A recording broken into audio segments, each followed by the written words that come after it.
नमस्कार, सुस्वागतम, वेलकम, अभिनंदन, वेरी गुड मॉर्निंग। कैसे हैं आप लोगों का स्वागत अभिनंदन करती हूँ। मजेदार सी कहानी सुना रही हूँ। हाँ, मुझे पता है, मेरे पास कमेंट्स आ गए हैं। मैंने समझ लिया है कि आप मुझसे नाराज हैं कि मैं अपने दूसरे चैनल पर हमेशा लाइव जाती हूँ और मैं 5 मिनट स्टोरी पे लाइव नहीं जाती। तो जल्दी मकर संक्रांति पर मैं अपने 5 मिनट स्टोरी चैनल पर ही लाइव जाऊंगी, उस चैनल पर नहीं जाऊंगी। Okay, now fine. कर्म कितने जरूरी हैं, ये जो मैंने अपने पीछे लगा रखा है ना, बिलीव इन कर्मा, कितने जरूरी हैं आज चलिए बताती हूँ। और ऐसा कभी मत सोचना कि आप अकेले हो तो आपके साथ आपका कोई अपना नहीं है। आज की कहानी उन लोगों के लिए जो दुनिया में अकेले हैं। एक साधु एक मंदिर के पास बैठकर भीख मांग रहा था। बड़ी देर से भीख मांग रहा था, बट उसे किसी ने भीख नहीं दी। वो चलता चला गया, चलता चला गया, आगे गया तो तेज बारिश होने लग गई। बारिश से बचने के लिए वो किनारे पर खड़ा हो गया। उसने देखा बहुत सारी भीड़ लगी हुई है और गरम गरम पकौड़े तल रहे हैं और सब लोग पकौड़े ले रहे हैं। उसके भी मन में आया कि मैं पकौड़े खाऊं, लेकिन साधु पकौड़े कैसे खाता, क्योंकि पैसे तो दूर की बात है, साधु की तो पास जेब भी नहीं थी, तो पैसे कहाँ से होते और वो पैसे कहाँ रखता। तो उसने सोचा मैं कैसे करूं, क्या करूं, कहाँ खाऊं। और मन ललचाई हुई नजरों से एक टक टक टक टक करता हुआ वो पकौड़ों को देख रहा था। जो बंदा पकौड़े तल रहा था उसकी नजर उस साधु पर गई थी जो पूरी तरह से भीगा हुआ था। हालांकि गर्मी का मौसम था, पर उसने अपने सेठ को इशारा कर कर कहा, बाबूजी अगर आप कहें तो कुछ पकौड़े मैं जो है साधु को दे दूं। वो थोड़ा दयालु था और भगवान में आस्था रखने वाला इंसान इंसान था, और भगवान में आस्था रखने वाला इंसान ही ऐसा काम कर सकता है। उसने प्लेट भरकर चटनी के साथ पकौड़े दे दिए।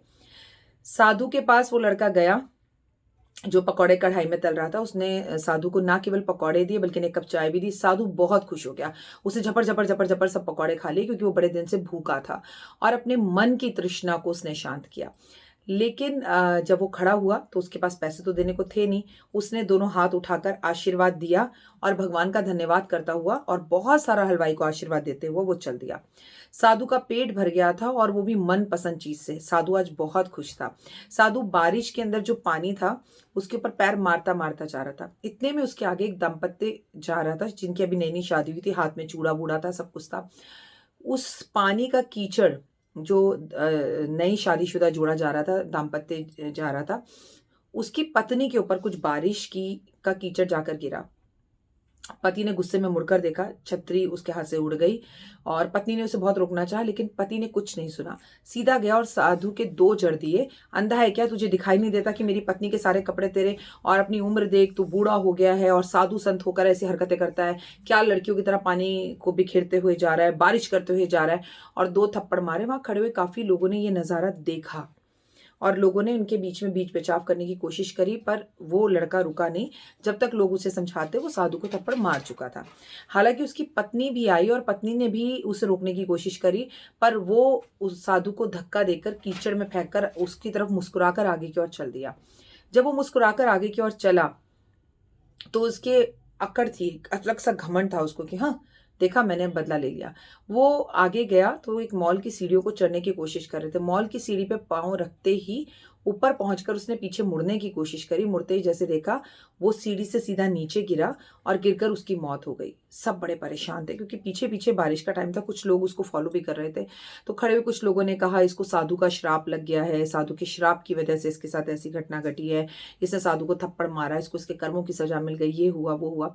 तो उसमें से 3-4 लोग जो थे वो भागते हुए डॉक्टर के पास गए और डॉक्टर ने मृत घोषित किया। साधु भी एक कोने में ही वहीं खड़ा सब नजारा देख रहा था।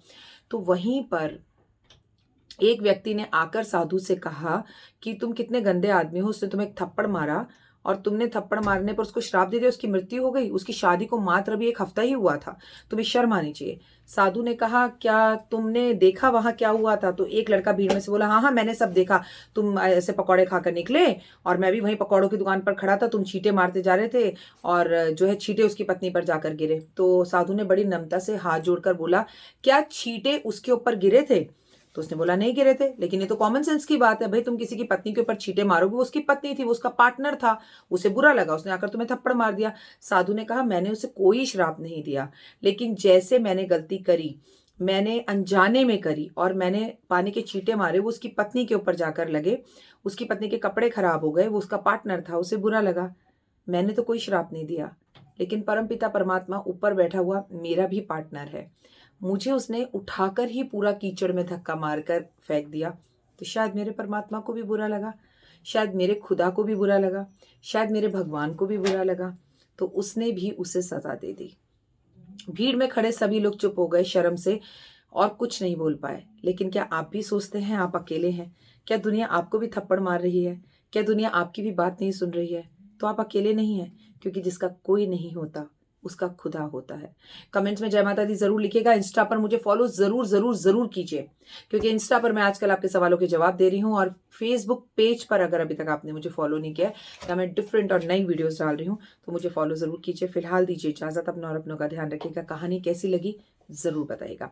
मकर संक्रांति पर लाइव जुड़ूंगी मैं आपके साथ। जय माता दी।